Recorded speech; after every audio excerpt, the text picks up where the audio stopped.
Hello बच्चों, कैसे आप सभी। आशा करता हूँ कि आप लोग बढ़िया होंगे। आज हम आपके लिए लेके आए हुए हैं फ्री ऑफ कॉस्ट क्लास, जिसमें हम आपको फ्री क्लास कराने वाले हैं नवोदय विद्यालय के लिए। और आपको कोई भी फीस पे नहीं करना है, ना आपको कोर्स खरीदना है। ठीक है, आपको सिर्फ पढ़ना है यहाँ पे। तो अगर आप हमारे चैनल में नए हैं तो चैनल जरूर सब्सक्राइब कर लें, जिससे आपको आने वाली वीडियो का नोटिफिकेशन मिले। अब बात करते हैं कि क्लास किस टाइम रहेगी। तो हमारी डेली क्लास आपको 7 बजे मिलेगी हमारे यूट्यूब चैनल छोटा कोच क्लासेस पे, जिसमें आपको मैथ पूरा कंप्लीट कराया जाएगा, बेसिक से कॉन्सेप्ट के साथ भी। अगर आप भी 2026 में नवोदय विद्यालय का पेपर देना चाहते हैं, उसको क्वालिफाई करना चाहते हैं, तो हमारे बैच के साथ जुड़ना ना भूलें, जिसमें हम आपको पूरा मैथ कंप्लीट कराएंगे। और मैथ कंप्लीट होने के बाद आपकी सीधा रीजनिंग की बात होगी। रीजनिंग और हिंदी सब आपको पूरा कंप्लीट कराया जाएगा। कोर्स एक भी रुपए आपको पे नहीं करना। तो चलिए देखते हैं पहले। तो मैथ में हमारा पहला टॉपिक है संख्या पद्धति। तो संख्या पद्धति के बारे में जानते हैं। तो संख्या पद्धति के बारे में आपको जानने से पहले आपको पूर्ण और प्राकृतिक संख्या पता होना चाहिए कि पूर्ण और प्राकृतिक संख्या क्या होती है। भाज्य और अभाज्य भी पता होना चाहिए, भाज्य अभाज्य क्या होता है।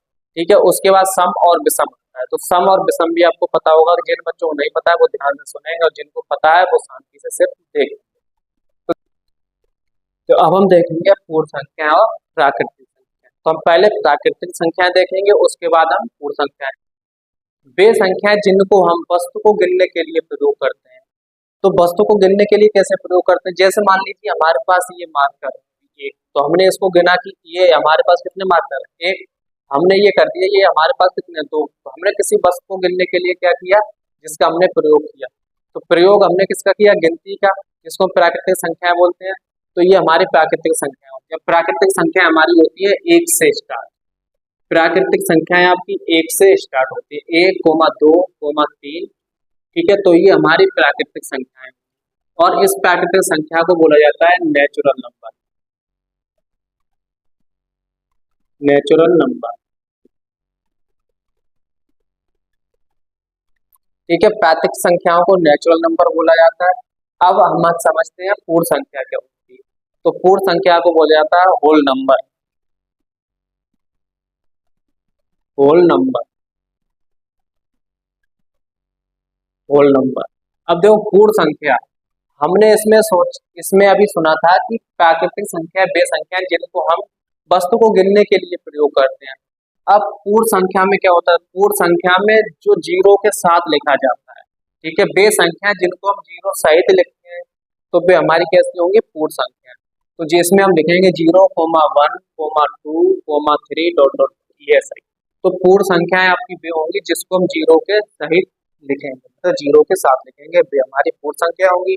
और प्राकृतिक संख्या है जिसको हम एक के साथ लिखेंगे, 1, 2, 3। तो ये हमारी कैसे होंगी, प्राकृतिक संख्या, जिसको हम नेचुरल नंबर बोलेंगे। और पूर्ण संख्याओं को हम बोलेंगे होल नंबर।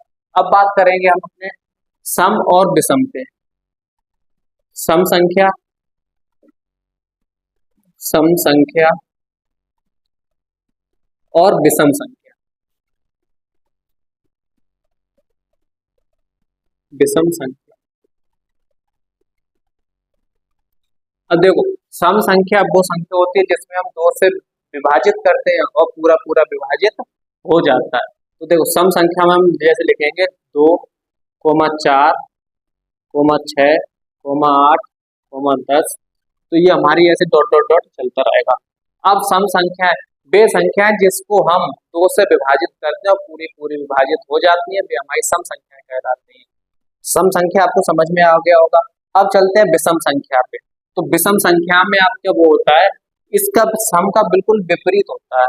सम में क्या होता था कि दो से हम विभाजित करते हैं, पूरी विभाजित हो जाती है, लेकिन विषम में आप दो से विभाजित करोगे, पूरी विभाजित नहीं होगी। तो विषम संख्याओं में वे संख्याएं जिसमें हम दो से विभाजित करेंगे लेकिन पूरा विभाजित नहीं होगा, जिसमें शेषफल बचेगा, तो हमारी वे कैसी विषम संख्या होंगी। जैसे 1, 3, 5, 7, 9, 11, 13। तो ये हमारी ऐसे चलते रहेंगी। ये हमारी विषम संख्या है। तो सम और विषम भी आपको क्लियर हो गया होगा यहाँ तक। अब हम बात करने वाले हैं भाज्य और अभाज्य संख्या। देखो, भाज्य, भाज्य संख्या और अभाज्य संख्या। अभाज्य संख्या।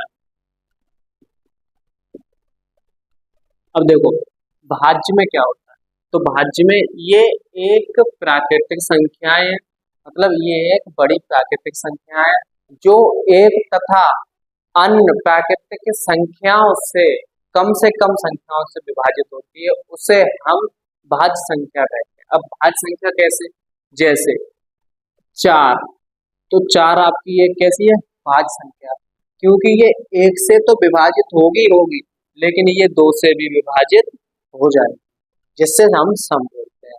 तो ये सम से भी कुछ रिलेटेड है, सम से मतलब सम में भी कुछ आता है। जैसे सम में क्या था कि हमारा ऐसा नंबर जो 2 से पूरा पूरा विभाजित हो जाए, तो हमारी ये 2 से भी पूरी विभाजित होगी। अब हम बात करते हैं कि जैसे कि 6, तो 6 को अगर हम देखें तो ये हमारी 1 से भी विभाजित हो जाएगी, 2 से भी होगी और 3 से भी विभाजित हो जाएगी। तो ये हमारी कैसी भाज्य संख्याएं कहलाएंगी। अब हम बात करेंगे अभाज्य संख्या। अभाज्य संख्याओं में वे संख्याएं जो 1 से विभाजित हो और स्वयं से विभाजित हो, वे हमारी अभाज्य संख्याएं कहलाती हैं। अगर आपको ऐसे नहीं याद रखना है तो आप सीधे याद कर सकते हो कि ऐसी संख्याएं जिनके 2 गुणनखंड हो, वो हमारी अभाज्य संख्या कहलाएंगी। जैसे आपके पास है 2, अब 2 देखेंगे हम, देखो 2 हमारे पास सम में भी था, सम संख्या में और अभाज्य में भी, ये 2 अभाज्य है। अब है कैसे, क्योंकि इसके गुणनखंड सिर्फ 2 हैं, 2 सिर्फ 1 से भी विभाजित हो जाएगा और स्वयं से भी विभाजित होगा, और तीसरा नंबर ऐसा कोई नहीं है जो इसको विभाजित कर सके। ऐसे हम देखेंगे 3 का, तो 3 हमारा एक ऐसा नंबर है जो स्वयं से भी विभाजित होगा और 1 से भी विभाजित हो जाएगा, तो ये भी हमारा अभाज्य संख्या हो गई। अब हम देखेंगे 5 को, तो 5 हमारी भी एक अभाज्य संख्या, क्योंकि एक स्वयं से विभाजित होगी और एक 1 से विभाजित हो जाएगी। ऐसे अगर हम देखें कि 4 क्या विभाजित संख्या है, अभाज्य संख्या, तो 4 को देखो 1 से भी विभाजित हो जाएगा, ये 2 से भी विभाजित, 4 से भी विभाजित हो जाएगा।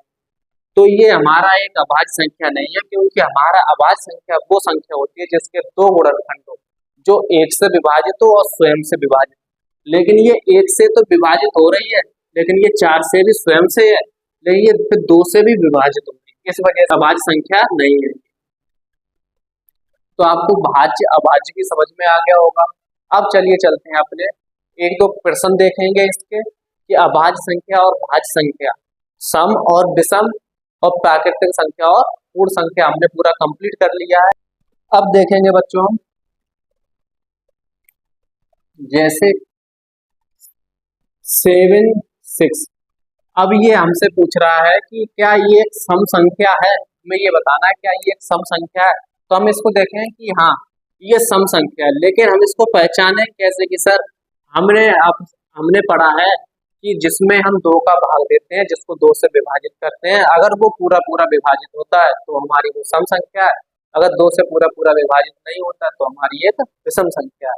तो इसको क्या करने का कोई शॉर्ट ट्रिक है, तो बिल्कुल इसकी करने की शॉर्ट ट्रिक है। अब है कैसे उसको हम देखते हैं, लेकिन उसको देखने से पहले हम वही आपकी विधि लगाएंगे पहले, जिसको हमने आपको पढ़ाया है। तो देखो 2 से विभाजित करेंगे 76 को, 2 से काटेंगे 3 बार, 6 आएगा, 1 बचेगा, 6 का नीचे उतारा लेंगे, 16 और 2 अट्ठे आपका हो जाएगा। तो ये पूरी विभाजित होगी।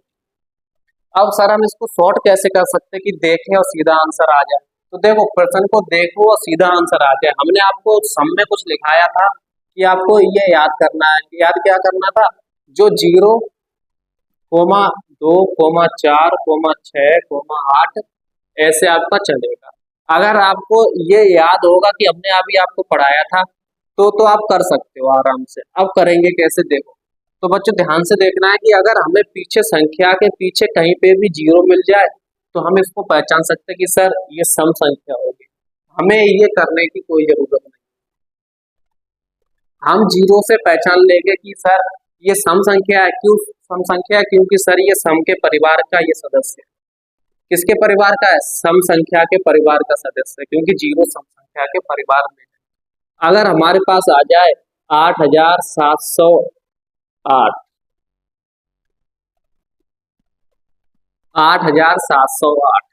तो हम इसको बता सकते हैं क्या ये सम है और विषम है।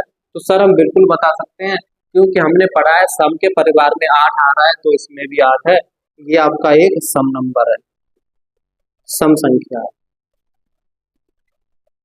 यहाँ तक आपको क्लियर हो गया होगा। अब देखते हैं जैसे कि हमारे पास है 577 567।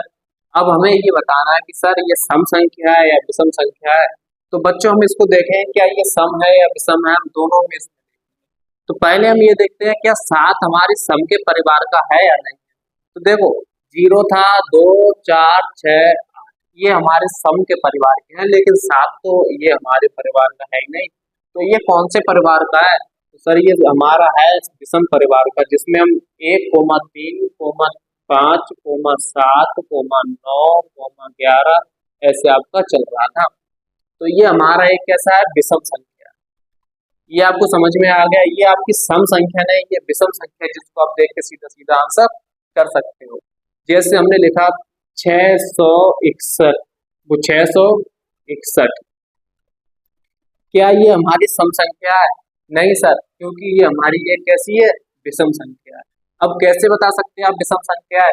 तो सर हम ऐसे बता सकते हैं, क्योंकि हमने सुना है कि विषम में क्या आता है, एक आता है, और इसमें लास्ट में क्या है, एक है।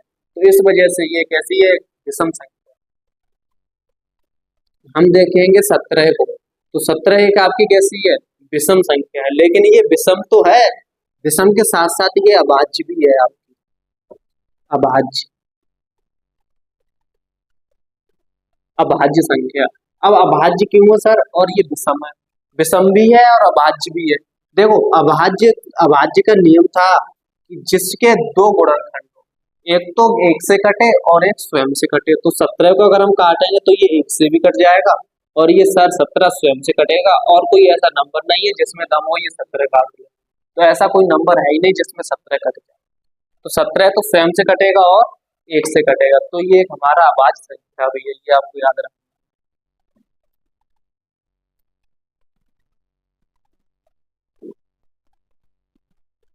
अब देखते हैं जैसे हमारे पास है 27, तो सर ये कैसी एक संख्या है? तो हम बच्चे कहेंगे कि ये कैसी विषम संख्या है। अब विषम संख्या है, ये भाज्य संख्या है, तो हम इसको बता सकते हैं कि सर ये एक विषम संख्या है, विषम। लेकिन सर हमें लग रहा है कि ये अभाज्य संख्या है। तो बच्चों देखो ये अभाज्य संख्या है या नहीं है, तो हमें तो लग रहा है कि ये अभाज्य संख्या है। अभाज्य संख्या का आपको रूल पता होगा, जिसके दो गुणनखंड हो, एक तो एक से कटेगी और एक स्वयं से कटे। तो अगर हम इसके देखें गुणनखंड, तो ये एक से भी कट जाएगा, और इसका अगर हम देखें तो ये 3 से भी कट जाएगा, क्योंकि 3 का मल्टीपल है ये 3 निम 27। जब ये 3 निम 27 तो मतलब 9 बार गया, तो ये 9 से भी कटेगा, 9 की टेबल में भी आएगा, और ये देखे तो 27 स्वयं से भी कट जाएगा। तो सर हम इसको नहीं कह सकते कि ये अभाज्य संख्या है, क्योंकि इसमें कितने नंबर है, 4 नंबर से ये कट रहा है। और हमने पढ़ा है कि अभाज्य संख्या वो होती है जो एक से कटे और स्वयं से कटे। तो ये एक से तो कट रही है और स्वयं से भी कट रही है, लेकिन ये 9 से भी कट रही है और 3 से भी। तो ये हमारी अभाज्य संख्या नहीं है। हमारा बचा क्या, विषम। तो हमारा ये एक ऐसा विषम नंबर है।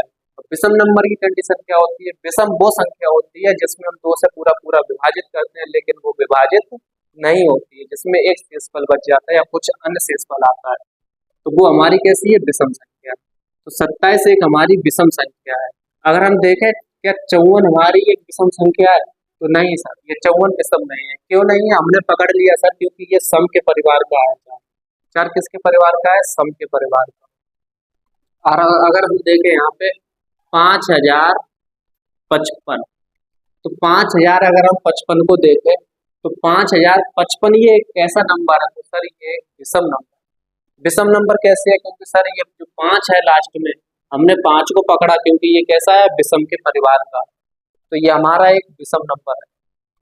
तो आपको सम और विषम, भाज्य अभाज्य क्लियर हो गया होगा। अब चलिए चलते हैं पूर्ण संख्या और पूर्णांक को थोड़ा रिवीजन करते हैं। पूर्ण पूर्णांक क्या है, तो देखो जो 0 से लेके 9 तक संख्याएं होती है, जो 0 से स्टार्ट हो, ठीक है, 0 से 9 तक या 0 से स्टार्ट हो, जिसको हम 0 सहित लिखते हैं, तो वो हमारी कैसी संख्या है, पूर्ण संख्या है। मतलब पूर्ण संख्याओं का मतलब जो वो होता है कि जो पूरी संख्याएं हो, मतलब जो पूरी संख्याएं हो। अगर हम यहाँ पे एक नहीं एक लिख दें और जीरो नहीं लिखे तो यह क्या पूरी संख्या बनेगी? नहीं बनेगी, क्योंकि ये 1 से लेके 9 तक बनेगी। आगे की कंडीशन कब बनेगी? जब जीरो होगा, क्योंकि हमें 10 बनाना है। 9 के बाद 10 आएगा, 10 के बाद 11, 12, 13, 14, 15, 16, 17, 18, 19 के बाद 20 आएगा। तो 20 कब बनेगा? जब तक हमारे पास जीरो नहीं होगा। जब जीरो आ जाएगा तो हमारा 20 बन जाएगा। तो ये हमारी है पूर्ण संख्या। अब बात करते हैं प्राकृतिक संख्याओं की। प्राकृतिक, देखो प्राकृतिक संख्याएं वे संख्याएं जो 1 से लेके 9 तक, जिनको हम वस्तु को गिनने के लिए प्रयोग करते हैं। अब 1 से लेके 9 तक ये क्या पूरी संख्या है? नहीं, ये पूरी नहीं। पूरी अगर ये पूरी हो जाए तो ये हमारी पूर्ण संख्या हो जाएगी। और ये अभी हमारी कैसी है? प्राकृतिक संख्या, जिसको हम नेचुरल नंबर बोलते हैं। ये आपका प्राकृतिक संख्या होती है, नेचुरल नंबर होता है। और ये पूर्ण संख्याएं आपकी होती है होल नंबर। तो ये आपको क्लियर हो गया होगा। अब चलिए चलते हैं अपनी थोड़े उदाहरण के सहित देखते हैं और एक्सरसाइज में भी देखेंगे प्रश्न किस टाइप से बन सकता है।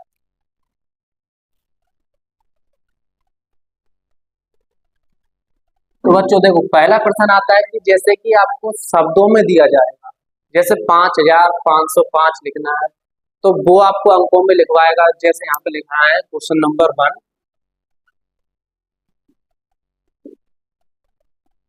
5000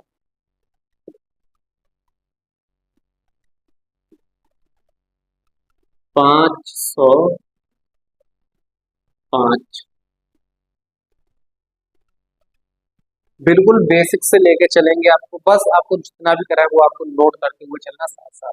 अब देखो 5505, अब इसमें हमसे कह रहा है कि अंकों में लिखिए, अंकों में लिखो। अब इसको हमें अंकों में लिखना है। तो देखो 5505 को अंकों में आप कैसे लिख सकते हैं? तो देखो पहले हमने पढ़ा है कि इकाई, दहाई, सैकड़ा, हजार। देखो इकाई, दहाई, सैकड़ा, ये हम 3 करेंगे एक बॉक्स में, और वहां के जितने भी नंबर आएंगे हम हमेशा 2 का पेयर बनाएंगे। हजार के बाद कितना आएगा? 10,000, तो 10,000। फिर लाख, 10,00,000। तो इस तरीके से हम 2 के पेयर बनाएंगे। ठीक है। अब देखो हमारी सिर्फ बात किस पे है? 5,000। 5,000 का मतलब कि सिर्फ आपका हजार में कहानी चलेगी, हजार में। 10,000 पे कहानी नहीं जा रही है। अगर 5 की जगह होता कि 10,000 या फिर होता 11,000, तो इसमें कितने नंबर है? 1 2। और हमारे इस बॉक्स में कितने नंबर है? 1 2। तो हम इस पूरे बॉक्स का यूज करें।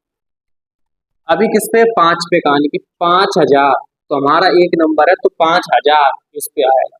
जिस टाइम आ जाए 11,000 आ जाए, 99,000, 98,000, 58, 50, 50 कुछ भी आ जाए, तो समझ लेना कि हम 2 बॉक्स पे चलेंगे। अगर एक नंबर की बात होगी तो सिर्फ हजार की बात होगी, ये आपको याद रखना। अब देखो उसने कहा कि 5,000 लिख दिया हमने, कोई दिक्कत नहीं है, कहनो दिक्कत नहीं। देखो अब जैसे 505, तो 500 का मतलब सैकड़ा, 500 का मतलब सैकड़ा, तो 500।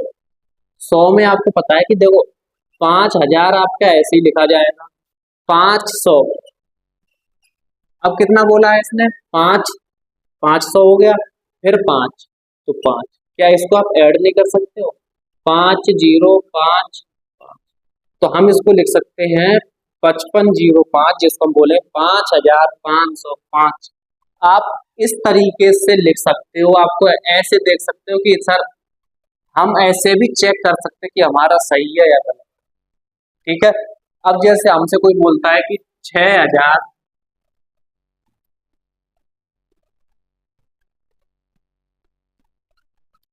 6,002, 6,002। देखो ये रुपए लेने वाली बात नहीं मुझे हो रही है कि 6,000 मुझे दो। ठीक है। 6,002 मतलब 2 एक अंक है, तो हमें 6,002 लिखना है अंकों में। अब कैसे लिखेंगे? हमने अभी कहा था कि आपको ये देखना है कि 6,000, 6,000 या तो आप पेयर से कर सकते हो, 2 2 के पेयर बना के। अगर आप पेयर से नहीं करना चाह रहे हैं तो आपका वही तरीका है कि 6,000 पहले पूरे लिख लो। अब कितने की बात हो रही, 6,000 आपका पूरा हो गया है ये, इसको हटा दो आप, दो बचा है तो हम इसको दो लिखेंगे यहाँ पे। अब ऐड कर देंगे तो देखो 6,000 में आपका कितना, 3 जीरो था, दो आ गया एक जीरो की जगह पे तो दो है, तो हम इसको लिख सकते हैं कि 6,002, ये आपका हो गया 6,002। अब आप इसको पढ़ भी सकते हो, इकाई दहाई सैकड़ा हजार, तो 6,002 इस तरीके से हम लिख सकते हैं, आसान तरीका हो गया। ठीक है, आगे और देखते हैं इसके प्रश्न।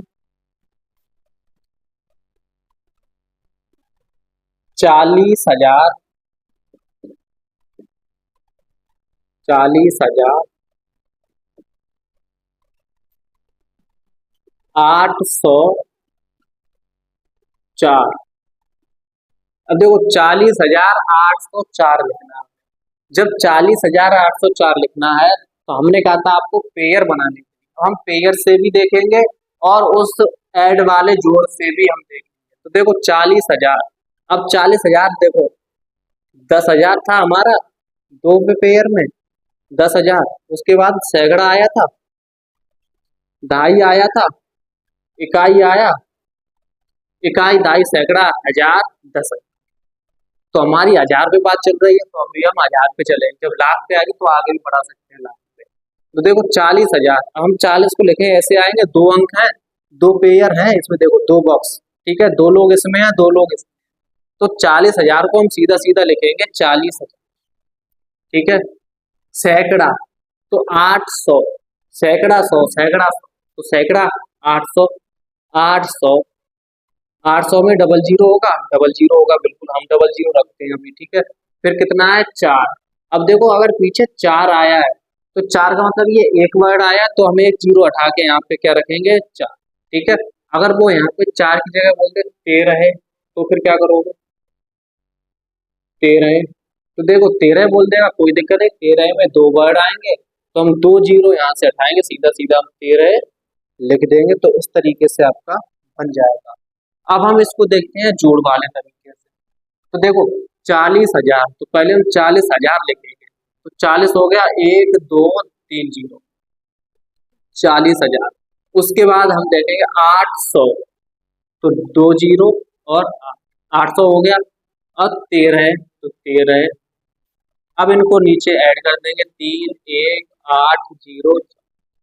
आप दोनों से देख सकते हैं कि आंसर आपका दोनों से सेम है, जो आपको तरीका बेस्ट लगे उससे आप कर सकते हो, ये भी आपका बेस्ट है और ये भी आपका बेस्ट है। तो आप जो आपको तरीका इसमें से अच्छा लगे वो आप अपना कर सकते हो उस तरीके से। अब चाहे हमसे लाख का पूछ ले, करोड़ का पूछ ले, कितना ही बड़ा क्यों ना पूछ ले, कर देंगे उसको भी। अब देखो जैसे 4,00,000, 4,25,000,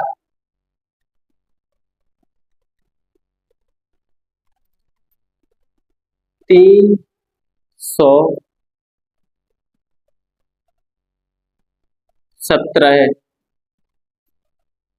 अब देखो 4,25,317, अब तो ये कठिन हो गए, लेकिन सर हमारे पास दो ऐसी ट्रिकें हैं जिनसे हम कर सकते हैं, पहली से नहीं आएगा तो दूसरी से आएगा, घबराने वाली बात नहीं है, चलो हम करते हैं। यहाँ पे ढाई, तो देखो हम पहले ये ऐड वाले से करें या फिर इस वाले से करें, तो हम पहले इसको करेंगे ऐड वाले से और फिर हम इससे भी करके देखेंगे। अब आप बताओ हम किससे करें पहले, चलो पहले इससे करके देखते हैं, तो पहले हम इससे करते हैं। तो देखो हमने क्या कहा था, जब 10,000 की बात होगी और 10,00,000 की बात होगी तो दो बॉक्स बनेंगे और दो नंबर भी आएंगे, लेकिन यहाँ पे बात क्या है 4, तो 4 सिर्फ ओनली है, तो हम यहाँ पे लिखेंगे 4,00,000, 4 आएगा, 25,000, 4,25,000। तो देखो 25 में कोई गैप है नहीं, क्योंकि 25 दो वर्ड का है तो वो दो वर्ड हो जाएंगे यहाँ पे 25,000। फिर 300, तो 317। अब यहाँ पे हम इसको काउंट करते हैं, इकाई दहाई सैकड़ा हजार 10,000 लाख, तो 4,25,317, ये आपका यहाँ तक पूरा हो गया। अब हम इसको वैसे जोड़ वाले तरीके से देखेंगे, तो देखो 4,00,000, 1 2 3 4 5, ठीक है। 4 लाख में 5 जीरो हो गए, 25,000, तो 25 और 1000 में 3 जीरो, फिर 300 और 13। क्या आप सबको ऐड नहीं कर पाओगे? बिल्कुल कर लेंगे सर। 1 3 5 2, इस तरीके से आपका दोनों का आंसर सेम है। तो आपको जो आपको तरीका बेस्ट लगे उससे आप कर सकते हो। तो यहाँ तक आपको क्लियर हो गया होगा। अब चाहे आपको 4 लाख हो, 40 लाख हो, 50 करोड़ हो, 80 करोड़ हो, चाहे आपका 8 करोड़ हो, आप आसानी से निकाल सकते हो इस तरीके से। अब चलिए आगे चलते हैं।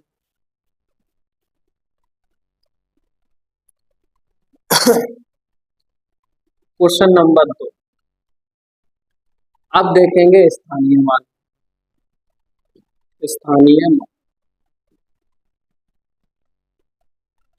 देखो स्थानीय मान में क्या होता है। अब स्थानीय मान में आपको पता है कि स्थानीय में कुछ बच्चे अटक जाते हैं। जैसे उसने पूछ लिया कि 44 में 4 का स्थानीय मान है 8,000, 8,890 में 8 का स्थानीय मान। तो देखो स्थानीय मान निकालने में कुछ नहीं, जैसे हमारा पहला क्वेश्चन आपका है आपके सामने 8 7 8 6 5 4। अब इसमें हमसे पूछ ले चाहे कितने का भी स्थानीय मान पूछ ले। देखो अगर हमसे पूछता है कि 8 का आप स्थानीय मान बता दो क्या होगा, तो कोई दिक्कत नहीं है। हमारे पास पूछा कितने का है 8 का, तो 8 को बस चुपचाप उठा के यहाँ पे रख लेंगे।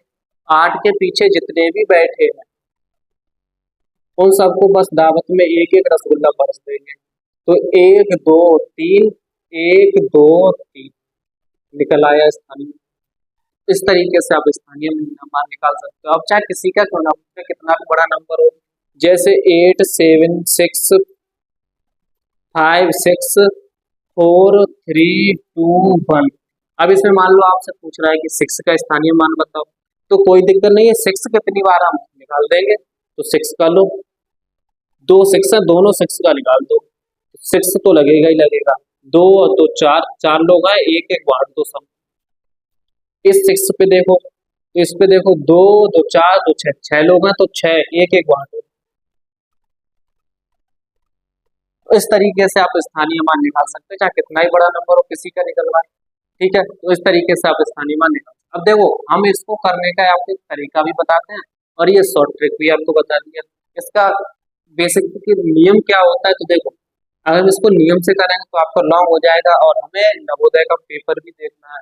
तो उसमें हम जितना शॉर्ट कर सकते हैं, क्योंकि हमें उसमें ऑप्शन लगाना होता है, तो शॉर्ट में जितना आपको समझ में आ जाए वो आपको बेस्ट। अब देखो तरीका क्या होता है, जैसे हमसे पूछे 7 6 5, हमें पूछे इसका स्थानीय मान होता। अब किसी अंक का नहीं पूछ रहा, पूरे नंबर का स्थानीय मान पूछ रहा है, तो हम 5 का निकालेंगे, 5 और 6 का निकालेंगे, अभी 6 और 7 का अभी निकालेंगे। अब हम इसको स्थानीय मान में कन्वर्ट करेंगे। तो देखो ये हमारा है इकाई, इकाई पे हमारा कितना होता है 1 1, ढाई पे कितना होता है 10 और सैकड़ा पे 100। अगर हम इनका गुणा कर दें तो देखो 5 का 1 में गुणा करेंगे तो कितना आएगा 5 आएगा।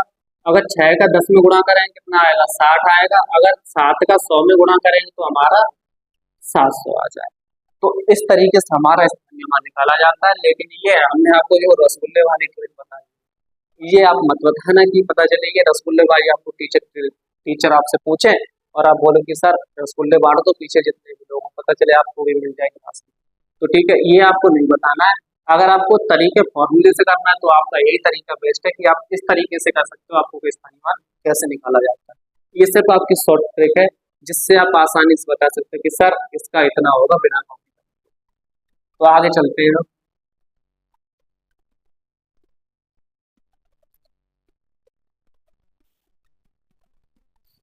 तो अब स्थानीय मान में जैसे कि आपसे अंतर पूछे 44 55 26। अब इसमें मान लो आपसे अंतर पूछे, तो देखो पहले हम इसमें कुछ मेन मेन पॉइंट देखते हैं। जैसे हमसे पूछे अंतर, तो अंतर का मतलब क्या होता है और कुल का मतलब क्या होता है, योग का मतलब क्या होता है, योग और योगफल।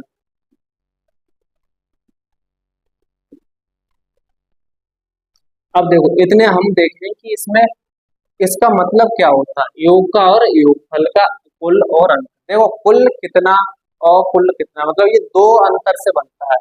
दो तरह से कैसे बनेगा, पहले हम अंतर को देखते हैं। अगर आपसे कोई ये कहे कि आपसे पास है 7 रुपए और इसके पास है 9 रुपए, जैसे मान लो ये है राम और ये रमेश, और राम के पास है 7 रुपए और रमेश के पास है 9 रुपए। तो अब क्या हुआ कि जैसे कि गांव में जनगणना होती है ना, तो उस हिसाब से इनके पास टीचर ने चेक किया कि राम मुझे ये बताइए कि आपके पास कितने रुपए हैं। तो राम ने ये कहा कि सर मेरे पास 7 रुपए हैं ओनली। और उसने कहा आपके बड़े भाई के पास कितने रुपए हैं, तो उसने कहा सर मेरे पास 9 रुपए हैं। तो जब उन्होंने देखा कि आप दोनों में कितने का अंतर है, तो कितना कितना दिया जाना चाहिए जो बराबर हो जाए, तो उसने कहा सर हमसे उससे और हम में सिर्फ 2 का अंतर है, हमारे पास 2 कम है और उसके पास 2 ज्यादा है। तो हमने क्या किया, हमने इसमें से 7 और 9 इन दोनों में से माइनस किया, जितना आया वो हमारा 2 का अंतर था। तो अंतर कितने का है, 2 का। तो अंतर में क्या होता है, माइनस होगा अंतर में। ये आपको याद रखना है कि अंतर जब भी अंतर लिख के आएगा हमेशा माइनस करेंगे। जैसे अगर वो हमसे कहता है कि 10 और 20 का अंतर ज्ञात कीजिए, जब 10 और 20 का अंतर निकालना है तो माइनस कर दीजिए, 10 आ जाएगा माइनस। आप ऐसे अंतर भी निकाल सकते हो, ठीक है। अंतर में हमेशा माइनस होगा, ये। अब बात करते हैं कुल की। तो कुल में देखो दो आपकी कंडीशन बनती है, कुल में दो कंडीशन बनती है। तो कैसे बनेगी, जैसे अगर हमसे कोई कहता है कि ए वाले के पास आपके पास है 15 रुपए हैं और बी वाले के पास है 20 रुपए। तो अब हमारे पास जो टीचर लोग हैं वो ये कहते हैं कि दोनों लोग ये बता दो कि आपके पास कुल कितना रुपए है, कुल कितना रुपए है। तो देखो कुल कितना रुपए है, तो कुल का मतलब कि कितना, ठीक है। अब कुल कुल का मतलब हम ऐड करेंगे, जैसे मान लीजिए ए वाले के पास है 15 रुपए, बी वाले के पास है 20 रुपए। अब हमसे टीचर ने कहा कि हमें ये बता दो कि दोनों के पास कुल कितने रुपए हैं। तो हमने कहा सर एक के पास 15 रुपए हैं, एक के पास 20 रुपए हैं। तो उन्होंने कहा हमें ऐसे नहीं बताना है, हमें कुल दोनों के पास कितने हैं ये बताना है। तो दोनों की बात करेंगे तो हम इसको प्लस करेंगे और यहाँ पे आपका हो जाएगा 35। तो आपको यहाँ पे पता हो गया होगा कि जो कुल आएगा उसका मतलब होगा प्लस। लेकिन यहाँ पे जरूरी नहीं है कि कुल की कंडीशन एक ही हो, क्योंकि अगर उसमें क्वेश्चन में भी बदल दे, के पास पहले थे 15 रुपए, अब वो गया मार्केट में। जब मार्केट में गया तो उसने किया क्या कि उसने 10 रुपए की सब्जी खरीदी। जब 10 रुपए की सब्जी खरीदी तो अब उसके घर वाले ने कहा कि लला मुझे ये बता दो आपके पास कुल कितने रुपए बचे। तो जब उसने कहा कि मेरे पास कुल कितने रुपए हैं, तो उसने देखा अपनी जेब में तो उसके पास कुल बचे थे 5 रुपए। उसने क्या किया, 15 रुपए लेके गया था, 10 रुपए की सब्जी ले आया और उसके पास जेब में सिर्फ 5 रुपए। तो उसने क्या किया कि 15 में से जितना हमारा खर्चा हो गया वो माइनस कर दिया और जो हमारा बचेगा वो शेष बचेगा। तो हम यहाँ पे ये नहीं कह सकते हैं कि प्लस ही होगा यहाँ पे दावे के साथ। अगर यहाँ पे आता है कुल कितने बचे, कुल कितना शेष बचा, तो यहाँ पे हमारा माइनस। अब बात करते हैं योग की। जो योग होता है, देखो योग का मतलब होता है कि इन दो संख्याओं का योग बताइए। तो इन दो संख्याओं का योग का मतलब होता है प्लस, तो यहाँ पे आपका प्लस हो जाएगा। और योग योगफल योग से ही बना है, योगफल जो है वो हमारा योग से ही बना है, तो इसका ही मतलब प्लस हो जाएगा। तो आपको ये समझ में आ गया होगा। अगर आपको ये प्रश्न में कहीं पीछे मिल जाए तो आप आसानी से कर सकते हो कि इसमें माइनस होगा प्लस।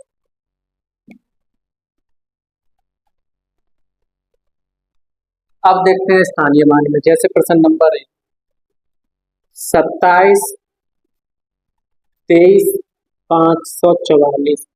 हमसे ये कह रहा है कि इसमें स्थानीय मान में जैसे दो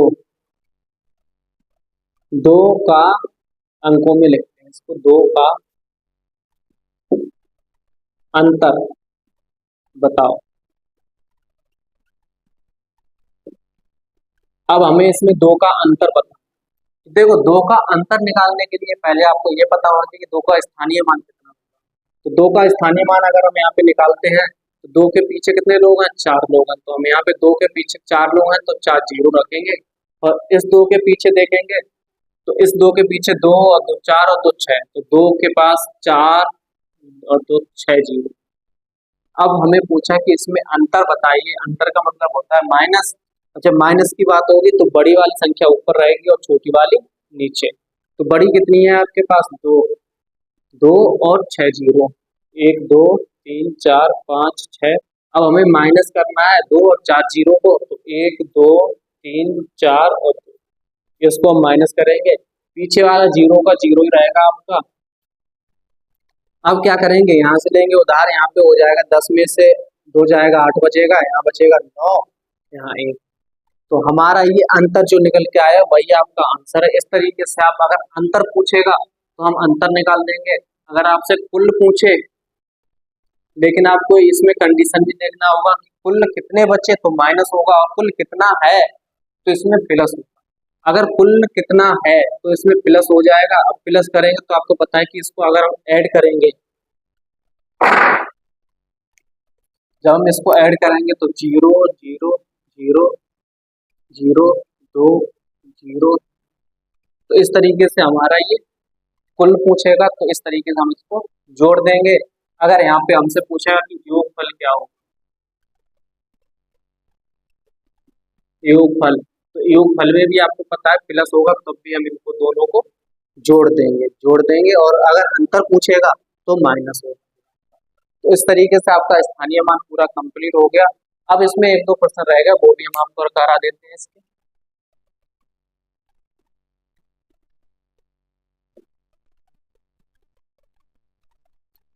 अब देखेंगे इसमें, जैसे अगर हमसे पूछता है कि 3 का जातीय मान क्या होगा, तो बच्चों देखो जातीय मान भी कुछ नहीं होता है। जातीय मान, और जातीय मान को हम बोलते हैं अंकित मान। अंकित मान, जातीय मान और अंकित मान दोनों की बात एक ही होती है। देखो जात, जैसे 3, अब 3 का जातीय मान, तो 3 का जातीय मान तो भाई 3 ही रहेगा, क्योंकि अगर 3 का स्थानीय मान निकालेंगे तो हमारे पास 3000 हो जाएगा 3 का। अगर इसके जातीय मान की बात करेंगे, जो हमारा रियल नंबर 3 है वही रहेगा, और अंकित मान होगा तो अंकित मान भी हमारा 3 रहेगा।